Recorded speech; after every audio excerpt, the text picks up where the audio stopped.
Everyone, this is again the session number 8 of the day. It's the last session of the day, and we are very honored to have a wonderful panel today. We will be looking at open data for climate breakthroughs to accelerate and scale resilient climate-aligned finance and investments. So at the Global Innovation Hub, as presented in previous sessions, we are opening up an integrated space for innovations, the innovations that go beyond technologies, but they also look into different innovative financial instruments, for example, the use of digital with purpose and the combination of different enabling actors and elements that can scale up innovations. And one of the important and key areas for innovation that has been many times been mentioned during this COP is of course the areas of adaptation and resilience, to bring them through the level and to have a balance with the mitigations, considering that also mitigation, adaptation and resilience are an integral part of the same equation. So with that said, we are very happy to have partners, strategic partners of the Global Innovation Hub. And I would like to introduce Alex D'Alessios. He's from Amazon Web Services, and he's heading the Innovation Lab at AWS, and he will be moderating the session. Alex, you have the floor. Thank you so much, Carlos. And thanks, everyone. It's a privilege to be here. And the UGIH has been a wonderful host for the past week, and I congratulate you on a first successful week. I think it's been a wonderful week. And I'm grateful to be here. My name is Alex D'Alessios. I work at Amazon, and I run a global innovation studio that focuses on working with impact organizations to help them achieve their mission. And as somebody who works at Amazon, I think a lot about data and the role of data in our society, and I often find myself looking for quotes that sort of capture kind of interesting ways to view the importance of data in our society. And one quote that I like is that I saw recently from the World Resources Institute is one that says, "Shared and open data are fundamental to mainstreaming climate action." I like that because I'm a big believer in open data. I think, like many of us, probably certainly everyone here and probably most of the people in this building, we understand that open data is really what drives transparency in the system, in a global system. It drives better policy making because of this transparency. And together, these increase trust by civil society in data and in outcomes and in decision making. And that's a big part of what we're dealing with today. But I would say that in order for data to be usable, open data, any kind of data, it has to be actionable, right? And I think that that's one of the big barriers that we face, is making a mountain of data actionable. And so this is certainly true in the financial sector. And today we're going to talk about that. We're going to talk about how to make data actionable in the financial sector. And we have with us 3 people who I'm going to let them introduce themselves, but we're going to hear from OS Climate about how they're doing this, how they're helping make open financial data actionable and driving meaningful change in the financial system. I'll let you introduce yourself. Super, excellent. Truman Semans, I'm the founder and CEO of OS Climate. Matthew Sandoe, BNP Paribas Bank, and I'm also leading the physical risk and resilience stream for OS Climate. I'm Vincent Caldeira. I am field CTO at Red Hat, and I lead the technical data command streams for OS Climate. Thanks. One of the reasons I like to let people introduce themselves is because I don't know if you've noticed this since you've been here, but everybody wears like 10 hats, so I don't know. I see a list of things that they do, and if you look at any of these resumes, they're like amazing and they do a million things. So I want to make sure they get to sort of focus on the things that they like. And I know it's up here too, but reading is for later. Anyway, I'm going to start with Truman here, and I think for the audience here and for the people online, I think a great place to start is, what is OS Climate? And as we ask that, I think we want to think about, why does it matter? What is it, well, you tell us. So simply put, OS Climate is a community of collaboration and action that is part of the Linux Foundation and is all about users and providers of data and technology jointly building. It's a co-op to jointly build solutions for climate-aligned finance. And we established it to work especially in the first use cases with large asset owners like pension funds and insurance companies, with investment managers, with banks like BNP Paribas, and with regulators on the development of a data commons, and you'll hear from Vincent about that, and then 3 analytic tools. One around physical risk and resilience, and Matt will tell you about that here. Another on portfolio alignment. That work is led by Allianz essentially as a representative of the needs of the Net Zero Asset Owner Alliance, which they helped to form. They're a founding member of OS Climate. And then the third, and the first of a suite of tools, open source free tools that we're developing, is around transition analysis. And Airbus contributed a very large platform that a team of 15 people working for 2 years has developed called Witness and SOS Trades. And we won't touch on that so much here, but certainly able to talk about that with you after the session if you'd like. So in terms of why does it exist? Why does it matter? So probably many of you have been involved in the sustainable finance arena for a long time. And the problem, the gaps in data and the need for better analytic tools has been, known and a problem that has not gone unsolved despite a ton of different commercial offerings in this space for years and years and years. And I think it became clear to the founding team and certainly clear to our initial members that the commercial market wasn't delivering what was needed, and that there was a real value proposition in speeding up the development, more cheaply developing, and in a wiser way with rapid innovation through the agile development process that is part of the tech industry, the answers to meet their needs and fill these gaps. So we set this up within the Linux Foundation, which is one of the oldest and one of the largest hosts of community-based open source development initiatives. We'll ask Vincent to include that in his remarks because Red Hat is really almost, let's say, they build on top of the original public good that was built. I think a last thing that I'll say is, and you discussed the need for transparency. One of the reasons why Allianz, S&P Global, and LSEG became initial founding members, and now then Goldman Sachs, BNP, and others have joined, is because they just were sick of black box tools and black box data products.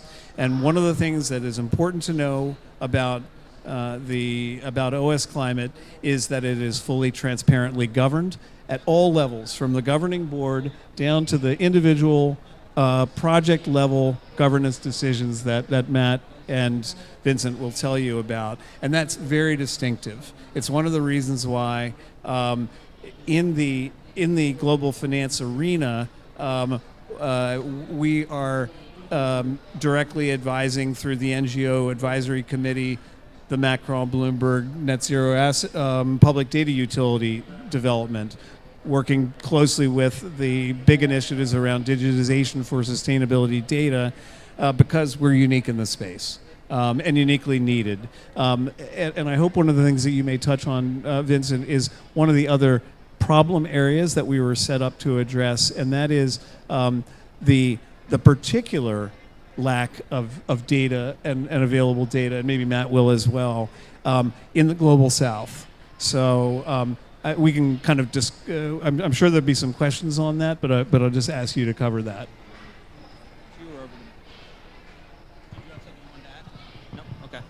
Thank you for that. I think One one thing I think might be helpful just as we set up this conversation is to go into a little bit about how open data and open source can advance climate goals. Just kind of like, can you take a little bit of a macro view and then tell us kind of where you fit into that? Because I think we can kind of get a sense of what you're doing, but how does that fit into the bigger picture? So, right now there are tens of trillions of dollars worth of assets sitting in large asset owners, essentially. So the pension funds, the place where the money starts, that are invested in the old economy. Simple as that. They're in all the whole capital stack, all the different asset classes. There's been some initial work in reallocating those to the new economy, the sustainable economy, but the asset owners and the investment managers and asset managers that are investing their money on their behalf are standing by, waiting for the tools that they need. So I'll give you a specific example. So I mentioned Allianz earlier.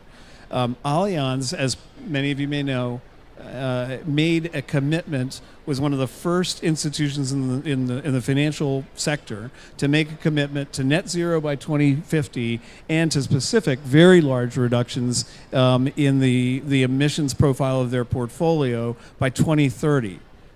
They did this without actually having the data and the analytic tools that they need to meet that commitment.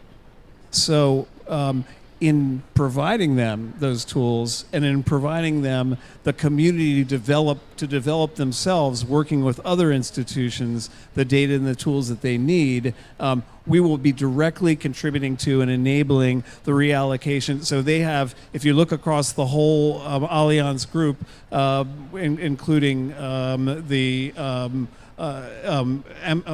Allianz Global Investors, so you're talking about $1.2 trillion. That's just one asset owner. Across the Asset Owner Alliance, using those portfolio analysis tools, those are you're talking about around 10 to 12 trillion dollars.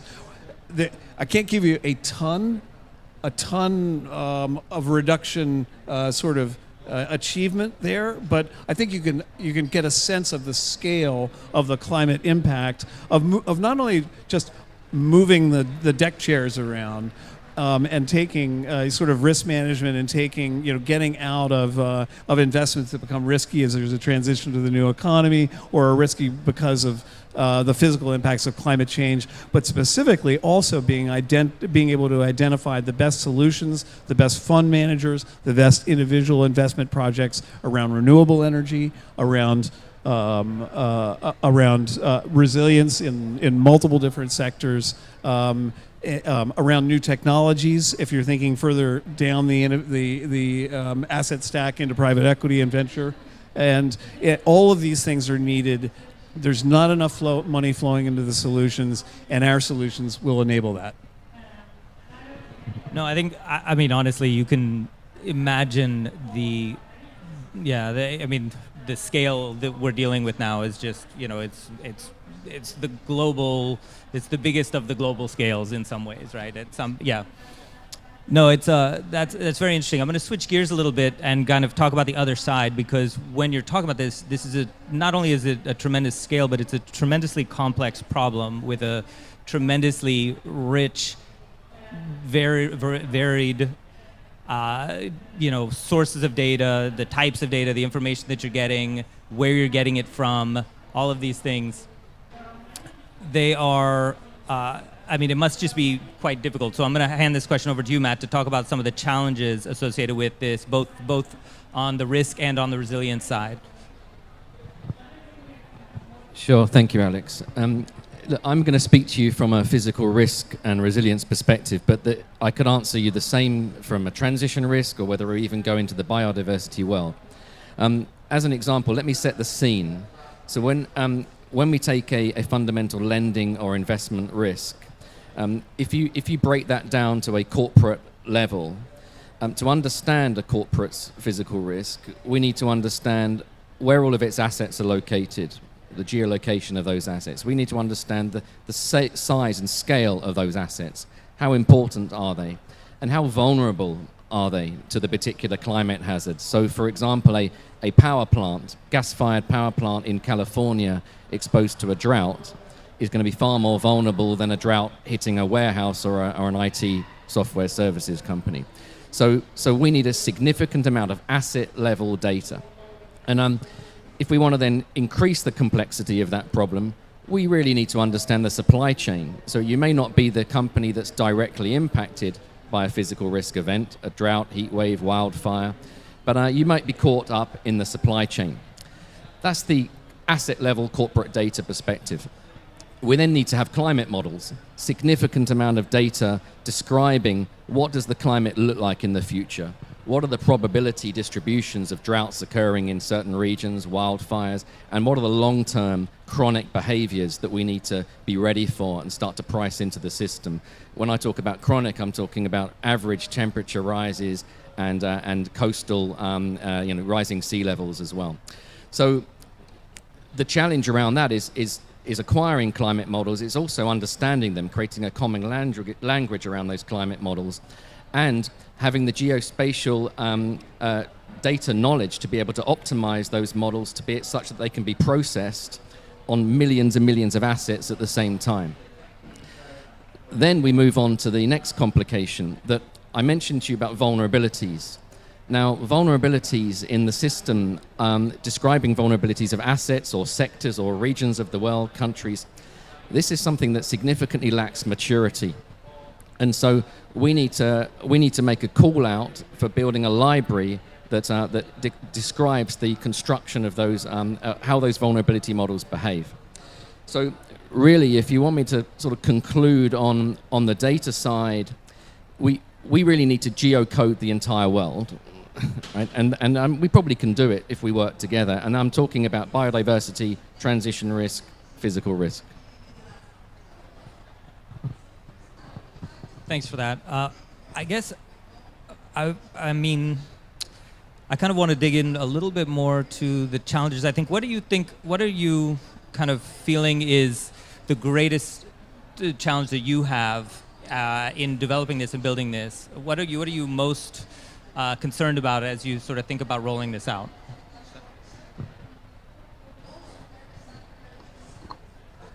Well, I mean, I have plenty of concerns, but I'm also extremely positive that we obviously need to go fast, right? And so what we're trying to do in OS Climate is we're trying to find the challenge is coming up with the right enabler, right? It's all about enablers. It's all about creating pre-competitive collaboration. And that's the challenge that we believe we've overcome, in fact.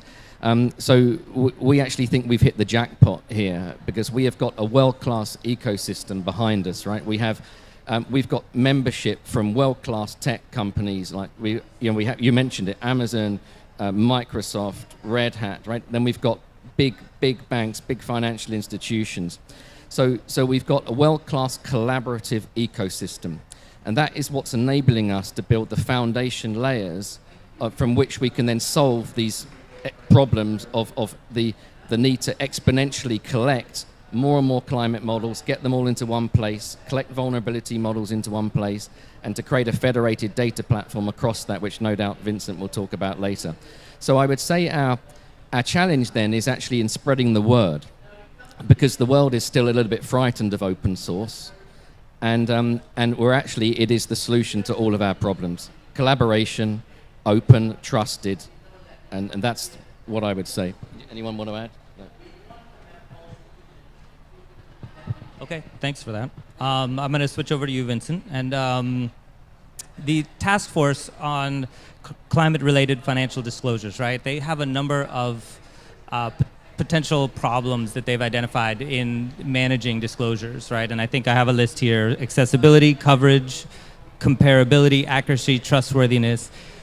In order for this tool to be useful to these financial institutions, you're going to have to overcome these problems, right? So can you talk for a little bit about how OS Climate is going to enable sort of management of these issues?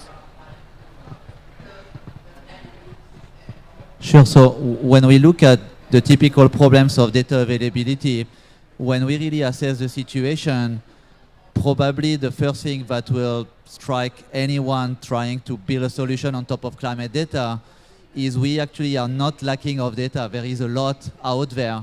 At the same time, the world of data is extremely fragmented. Providers from NGO, governments, commercial data provider as well, they use different technology platforms, they use different models, they use different standards as well to report data. So as a result of this, what you will find is anybody who is trying to build some form of climate data solution will typically spend the first 12, 18 months of the life cycle just trying to acquire the data, harmonize the data, clean up the data. So from my perspective and the perspective of the technical contributor of OS Climate, I think what's really important here is we actually have contributors who are massively engaged in building open source technology for data out there, which can actually solve a lot of the problem we have seen climate data facing. However, the access to this technology typically takes time, a skill set that are not easily available to climate communities. So the first step I would say in providing a solution was from a technology industry perspective, how can we actually open source the blueprint, the recipe for the data platform that can be easily leveraged by our member to build data solution. So what we want, ideally, is we don't want our member to be bogged down by how do I build a data platform? How do I look at data quality? How do I build transparency on my data processes? There is technology out there that can do this. We've built the blueprint. So that's the first thing. Now, in terms of approach, there is something I want to highlight as well, because it's very, very much at the heart of what the data command was set to do from day one. We realized that typical architecture that would try to unify the data in one single place are just not effective. The time you spend centralizing the data is typically such that by the time you have the data in one place, the data is no more relevant. Data moves too fast. So we use a radically different approach, which is a federated approach, which means if you have a question or you're trying to solve a problem around climate, it may require you to access 15, 20 different data sets that are provided by a dozen of different providers. What if we can help you query those different data sets in a distributed manner? And what if we could actually take this recipe and make it available to anyone who is trying to solve a similar problem to you? So what it means is whenever you start to get data results, people can access the same recipe as you do. They can actually review the data that you use. They can also improve the recipe. So everybody is getting time. Collaboration helps us to solve data problems, answer data questions faster. And then we are able to build a community of contributors who can work and learn from each other's contribution in terms of data integration. So that really brings me to this very important point, which I think to me, I don't hear the word enough, but it's the reality of building climate solution today. It's the concept of interoperability. When you're actually trying to piece different data together, it's very easy to just acquire, but does it actually make sense to just link the data together? Interoperability is the biggest problem today in linking data to a meaningful usage or into a tool. People literally spend their time as climate scientists just trying to figure out whether the data they acquire is fit for purpose. And so we kind of trying to solve this problem collectively. Technology is part of it, but technology really, if I'm being humble here, is we're just trying to make the technology self-service for people to spend more time solving the meaningful problem of this world, which is what do I need to do with the data? Yeah, maybe I'll just add, if that's okay, Alex. Yeah, it's the cornerstone of of our platform. And when we talk to all of our partners and friends of OS Climate, such as the universities, research institutions of the world, they love the fact that we're actually building end-to-end reference models here, because it's quite unique, the fact that we've got the data piece, we've then got the tooling on top of that. So this is really why I reiterate the word ecosystem. And to give you one example, on one of my physical risk calls last week, we had one university of the world wanting to donate to us a vulnerability model that explains how wind farms are vulnerable to extreme wind conditions. But they needed a wind model. So within 2 minutes, we've solved a problem that was either never going to be solved or was going to take a year or two, because we get another university on the phone and they offer the location of a wind model. And then they can collaborate together on that platform, understand the practical application of the code, and stick it into that end-to-end framework. So this is really happening live today. Thanks. I mentioned that we're not going to particularly cover the Witness and SOS Trade platform that has been contributed into OS Climate, but I did want to use that as an example, sort of an extreme almost example of what can be done when you launch a large open source project. So in that case, we're not talking about interconnecting some tens of different models, but literally hundreds of different models into an open framework. And if you think about what is needed, for example, think about agricultural applications of what you're doing. So, just to have good coverage over the continent of Africa, to be able to understand at a regional level the economies of those places, the particular data that's needed for making wise decisions around resilience in agriculture, to address these vulnerabilities. You need to have many models coming together in a unified open platform. And so that's been demonstrated at tremendous scale through Witness and SOS Trades. Those of you that are if you haven't already done so, go to the OS Climate website, look at projects where you can link through to the data commons, the physical risk and resilience that you're hearing about from Matt, but also take some time to look at the Witness and SOS Trades to give you an appreciation of, like how far this can go, what Matt has just talked about. Great. Well, I'm thinking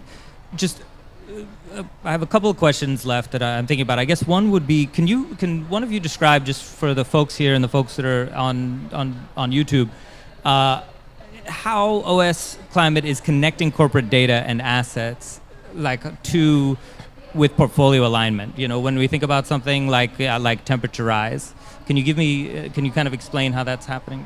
Anyone can take that. Sure, happy to, and others are welcome to jump in. Actually, do you want to start from the data commons perspective, or should I start from the tool perspective? Okay, great. So as I'd mentioned earlier, one of the two tools that is not represented on the panel here is the first of several portfolio alignment tools developed by Allianz in collaboration with other members. And it's basically answering the question. I mentioned it in response to, where does the impact go? It's, okay, in my portfolio, if you were to score each of the individual companies and then the financial instruments associated with those companies in an investment portfolio, calculating the implied temperature rise, what would happen in the future if you just played out the natural life of those companies, given their current plans, given their current footprints, and the forward-looking thing about what their targets are and their progress in meeting those targets. So is that portfolio aimed at a 2-degree world? Probably not. It's probably aimed at a 2 or 2.2 or 3 or even in some cases 4-degree world, a total disaster, like a nightmare scenario.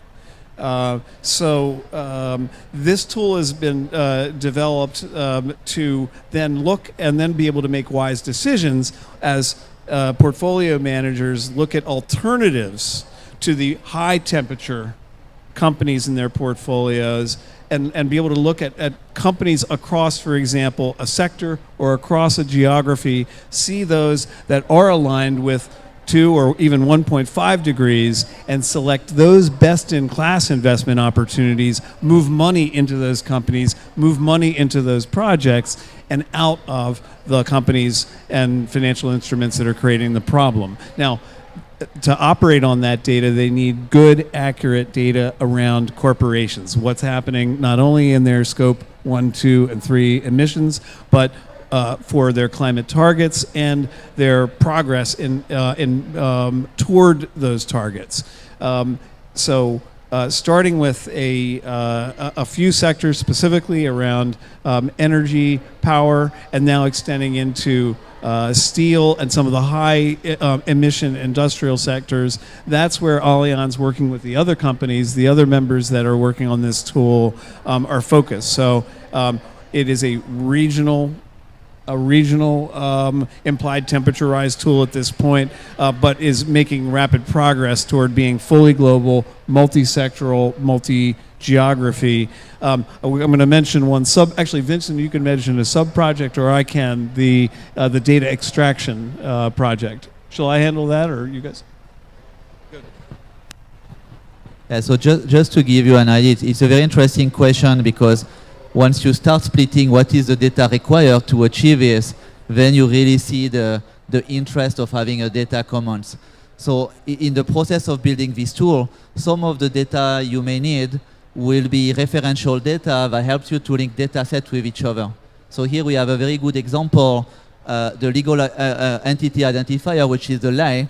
Actually, we managed to retrieve it from the Amazon Sustainability Data Initiative, because it's provided openly through the platform. So we were able to easily integrate with this also referential data, which helps us to link different data sets or information such as assets together.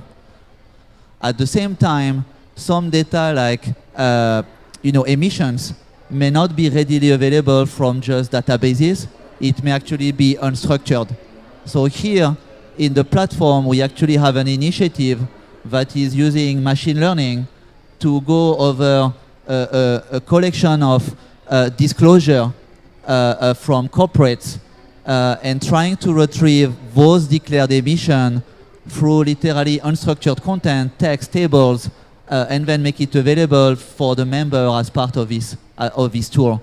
So, the idea here is we often have to use a range of different data integration and technique as well to not only extract the data, but also to kind of quality control it and try to compare different data sets together until we actually get a good enough comfort that the data we are feeding in the tool is good. I'd also, one of the things we haven't touched on that is a part of the ecosystem, a part of how Linux Foundation and OS Climate work is that is through contributions of intellectual property.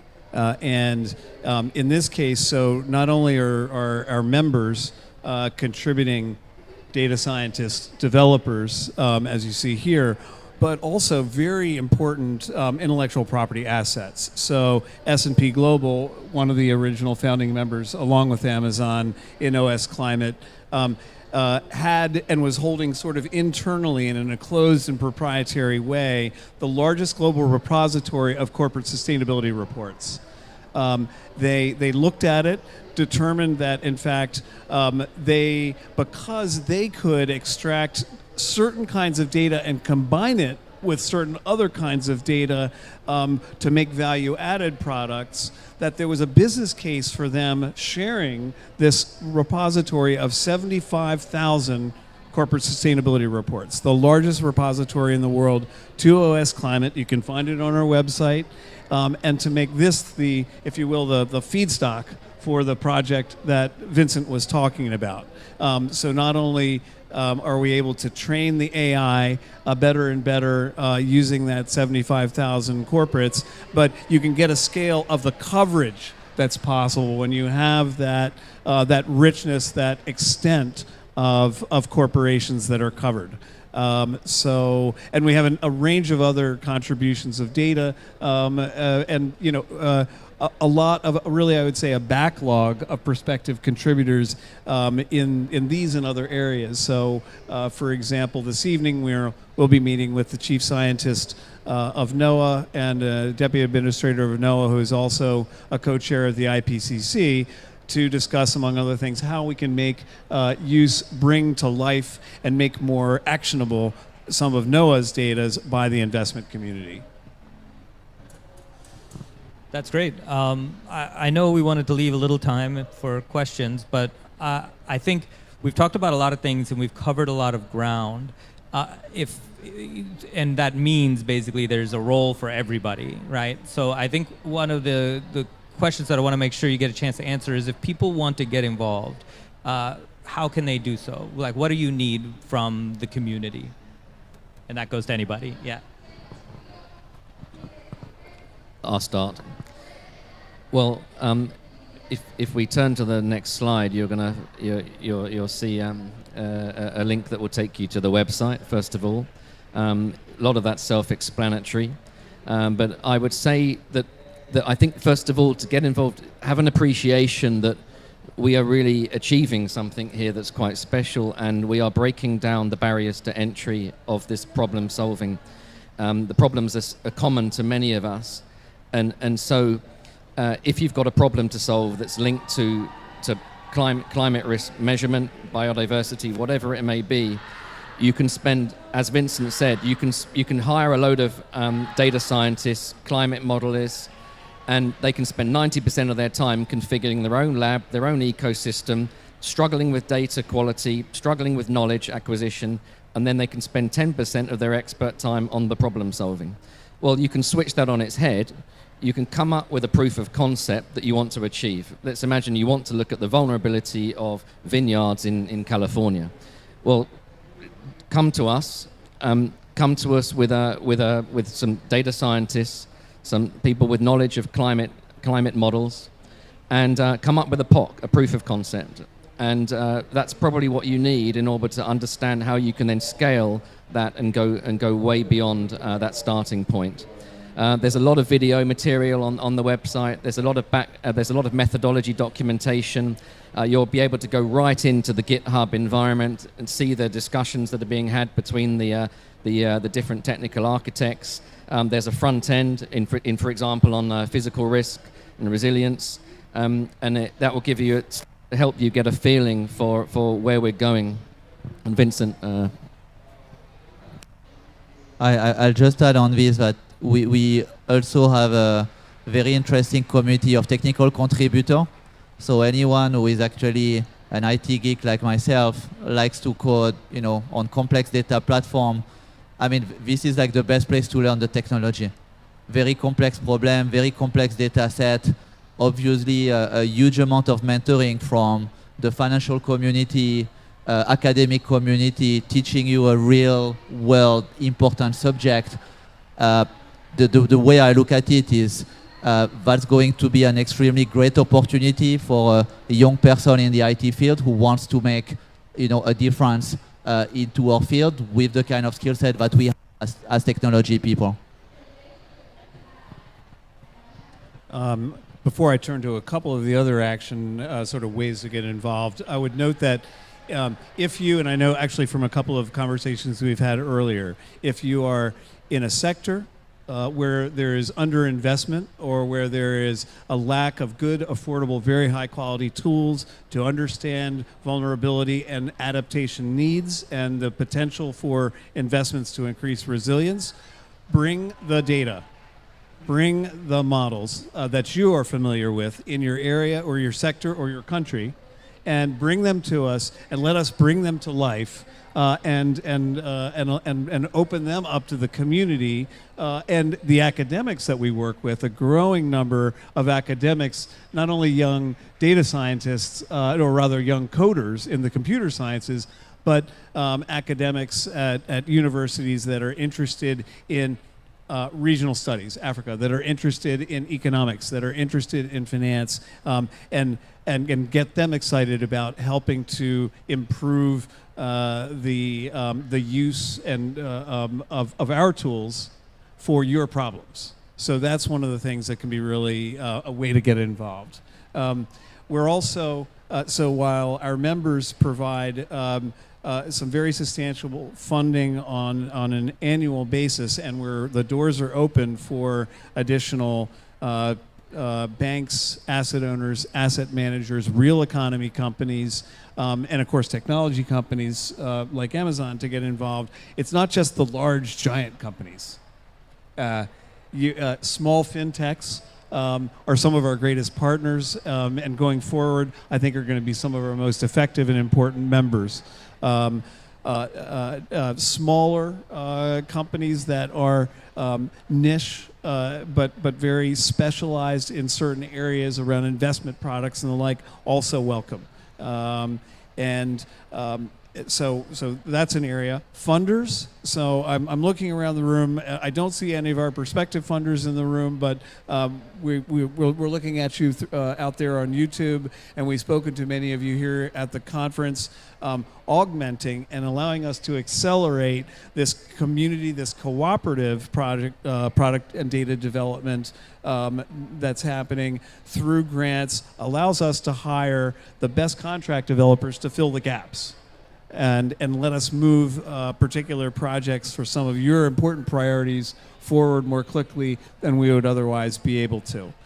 So those are some of the ways of getting involved. It all starts by, we've got a lot of material on our website, but I think if you look through, if you're interested in possible membership, you'll see that area to go to. If you're looking about possibly being a contributor to a project in technology or data, you'll see a project area. We'd be happy to talk with you guys after we wrap up this panel, and we'll have a team here throughout the rest of COP over in the Climate Innovation Zone. Outside you'll see information on our website, sort of outside the blue zone, but easily accessible. It's essentially right around the corner, and would be happy to meet with you. The last thing that I'd say is, for individual meetings, a lot of our team will be spending time in the blue zone next week, and there's a way that you can make and schedule individual meetings with individual members, and look at their expertise, and request time to get together, and we'll schedule a meeting. Thanks for that. That was a lot. Yeah. Okay. Well, we have a few minutes left, and I think there is an opportunity to ask questions if you do have any questions. And if not, I mean, it's okay. Hi, I'm Roberta Evangelista. I'm a data scientist. So, of course, hearing all of this sounds very exciting. But to be a bit provocative, maybe, throughout COP, I've been sitting in a lot of meetings about going around impact investment, what is the data that we need. Why do people not know enough about this yet?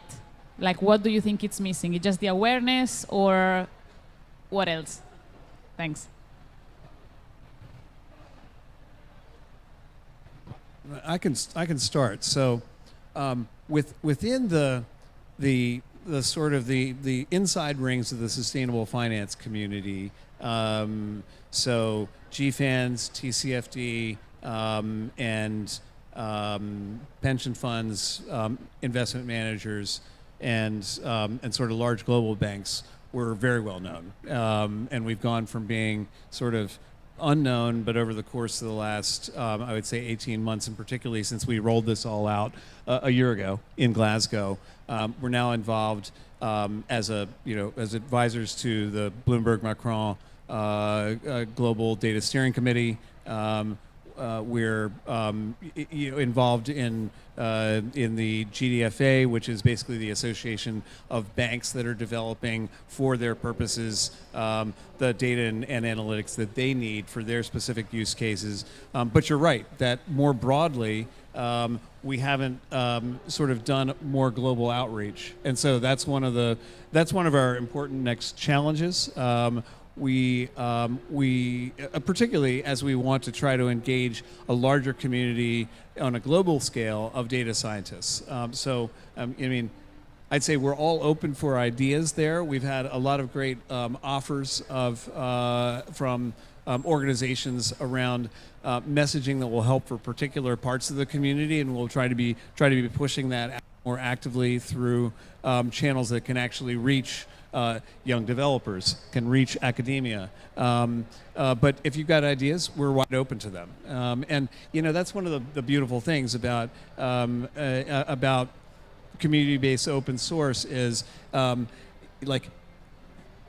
we've had dozens and dozens of instances of people saying, I've got an idea, and everybody kicks it around and says, oh yeah, I did that, agree, works well, and then go from words to action very quickly. So let's talk if you've got ideas about that.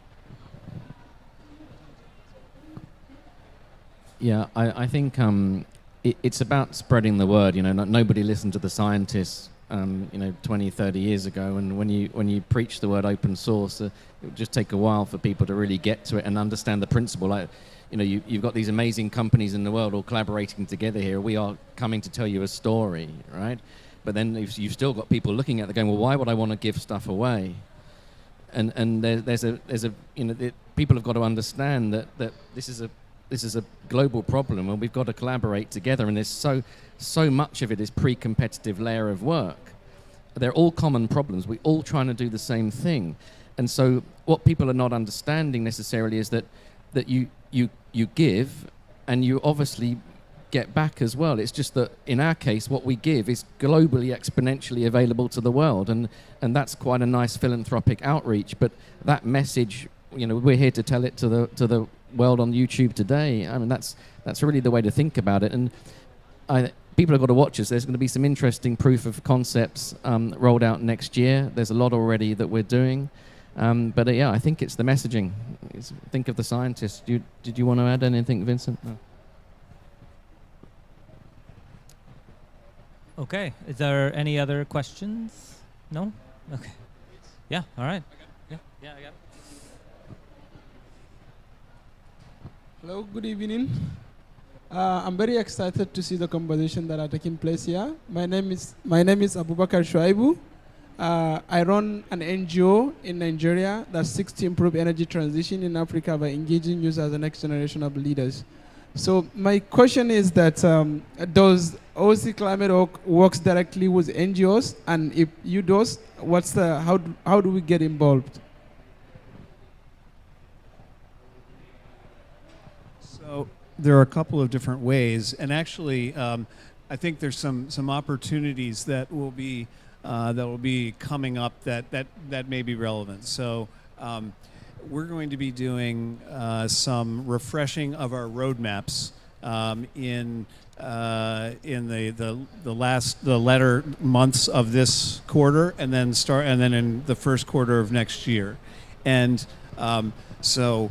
One of the things that we want to do is make sure that the interfaces for the tools that we're developing, including the one that Matt is working on, are usable by NGOs for their use cases. So, we've been developing them to date so that people that are working on credit risk at BNP can do something with the tool. But the uses that you and your stakeholders are engaged in, are different than that, and so we want to make sure that there's that is baked in, so that you bring critique. So because I think hopefully it's been clear here that it's never finished. There's always agile development. There's always critique, improvement, new release. And so we would welcome that kind of input. Another way is so if you're working, so for example, if your NGO or universities in Nigeria are developing data or models, you don't have to be necessarily a technical institution, but if you know the location of data sets for whichever sector you're working in, agriculture, health, these kinds of things, make them aware of us and what we're doing so that we can bring those in and incorporate those in the platform, in the data commons. Minimally, we want to be a channel so that there's democratization of data and visibility through from these financial users that really are sort of, currently the primary users and builders into what's happening in your country. So those are a couple of ideas that I have.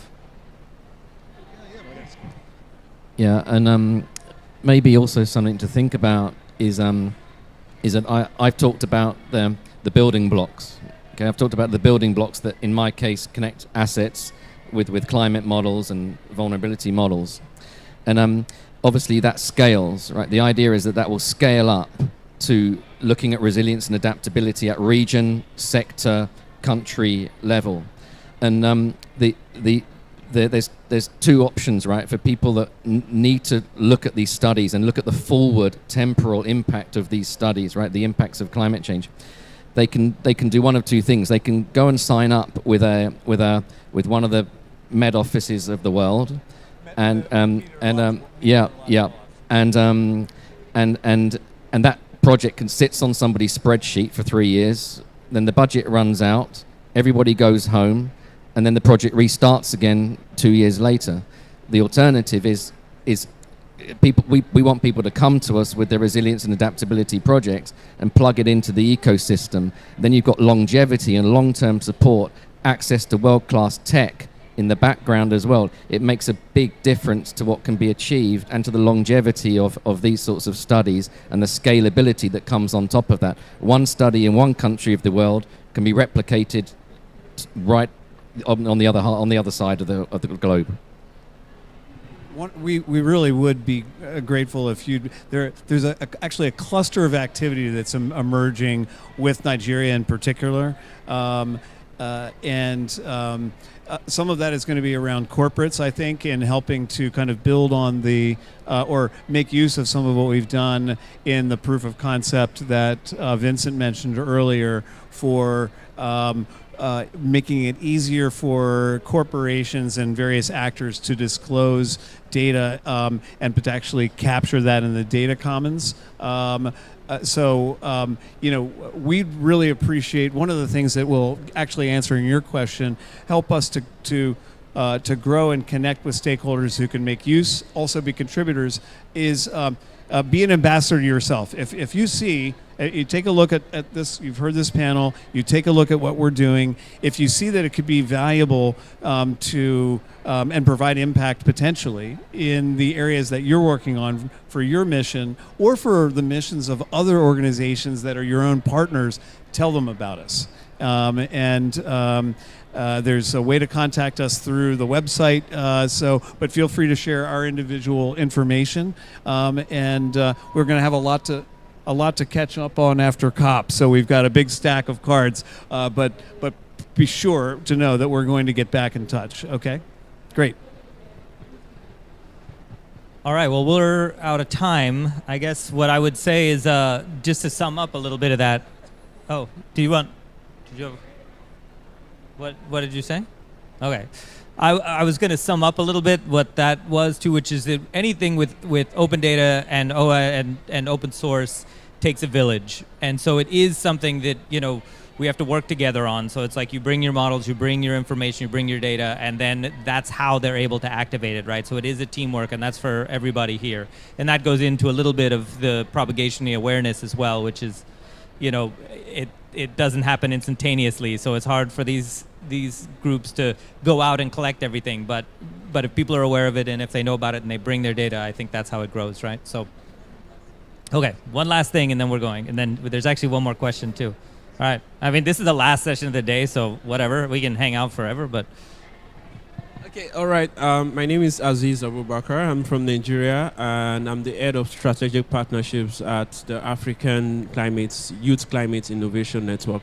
And one project we're working on is the flood risk analysis, and we're able to map certain areas that are susceptible to flooding, and we're leveraging geospatial information systems, and we're using ArcGIS to map areas. So we have this like open geospatial data platform that we made it open. And I was just wondering and thinking, if we made that data available to you, to the OS Climate platform, is this something that's globally people could maybe leverage it and create innovative solutions to address flooding in this region? So what do you think?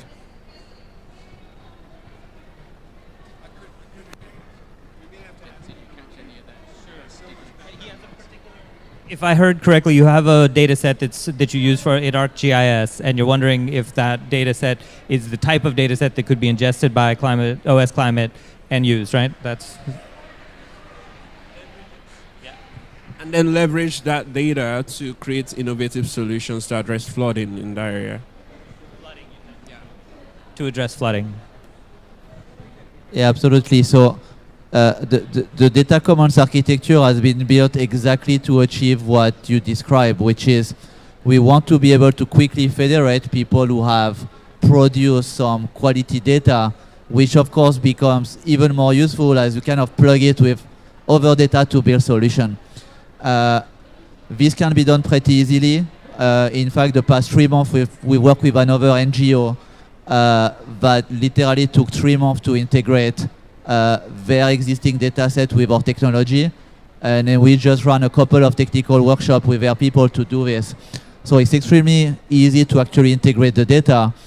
And the beauty of this is, again, because we have a federated architecture, basically anyone who becomes a contributor in the future will be able to access a data exchange and literally discover your data, understand potentially use case that they can build with it, and the moment that this data gets used, other contributor, other people building solution actually can see whatever was built with your data, and so they can easily build on top new solution or richer solution.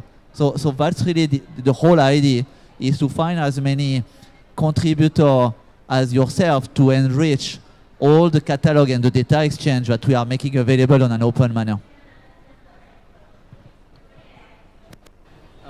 Another quick, sorry, just another. We got to wrap up. Also, we're part of the offering in OS Climate is a place to actually incubate and grow projects. So if you've got a community of companies, NGOs, academics that are looking for a space to work together and an environment and a technical platform to work together, to learn about open licensing, potentially to connect with a broader set of stakeholders for technical work, not just words and talk, but actually developing code, developing data sets, then that's part of the function of the Linux Foundation, is to provide a host environment with open and clear governance, structured collaboration that is available to you. So consider that we really are a public utility in that way. So that last word, though, that I said I wanted to do, we can just chat right after the session. We wanted to thank everybody who came and tuned in, that decided to come here instead of listening to President Biden. We feel very grateful that this was a better use of your time. Also very grateful to Alex, not only for his moderation here, but Amazon has been incredibly generous. So across, you see here some of the most generous members with, multiple FTEs of time of very senior experts and executives. But in the case of Amazon, we couldn't do what we do without the cloud credits on AWS that have been contributed. Basically, $500,000 of cloud credits, which is an enormous resource. And it really all got started on the data commons with the proof of concept that additionally was through a contribution through AWS to pilot the technology. So they're one of our most important partners, and I hope we'll be going forward. So thanks so much, Alex. Great. Well, thanks to our panelists here, and thanks to the work that they do, the important work that they do. And we are the end of Friday, so now it's your Friday night. So let's give a round of applause to these folks. And then thank you. Appreciate it.